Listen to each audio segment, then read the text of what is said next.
La discipline est spectaculaire car le maître et son chien peuvent aller jusqu'à 50 km/h.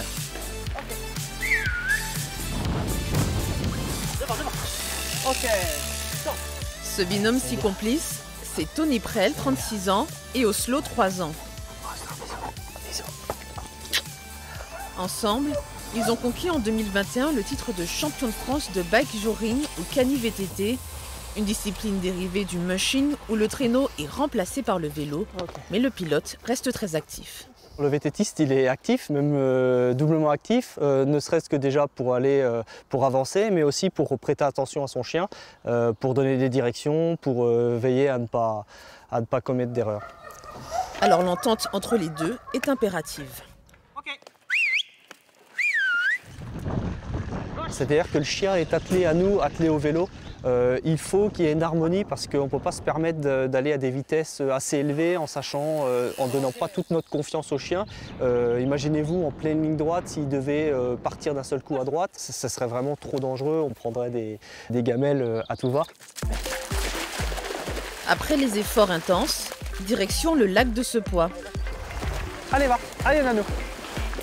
Mais méfiez-vous des apparences, Oslo, Nalia et Maddy sont toujours en train de travailler. Là, quand je fais ça, par exemple, je vais travailler leur patience, leur écoute, ils sont focalisés sur moi. Quand je leur demande de partir, ils partent et en fin de compte, ils vont travailler énormément la musculation, ils vont énormément travailler. Ils ne s'en rendent pas compte parce que pour eux, c'est un jeu. Il faut que ça reste un jeu de toute façon. La base, c'est le plaisir. S'il n'y a pas de plaisir, il n'y aura plus de performance. Donc là, ils sont calmes, j'y vais. Ok. Voilà. Allez, Nanou. Ouais, ma Nanou. Les 3 chiens de Tony Prel sont de la race des Grister. Ils ont entre 3 et 4 ans, mais pas question de commencer le cani-VTT trop tôt. Je les laisse grandir. Un chien de cette grandeur-là, il est adulte environ à 12 mois, 12-13 mois. Leur cartilage, leur squelette commence à être bien formé. Donc en général, je commence à mettre le harnais après 12 mois.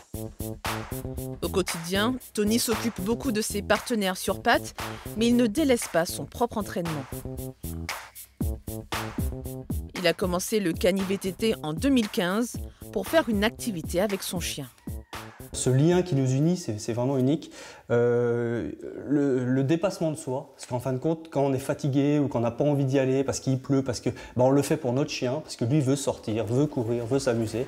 Donc du coup, c'est vraiment quelque chose qu'on partage vraiment avec notre animal. Partenaires sportifs, compagnons de vie, Tony et ses chiens sont très liés. Ils pratiquent le cani-VTT dans l'un des 10 clubs que compte la région Centre-Val de Loire.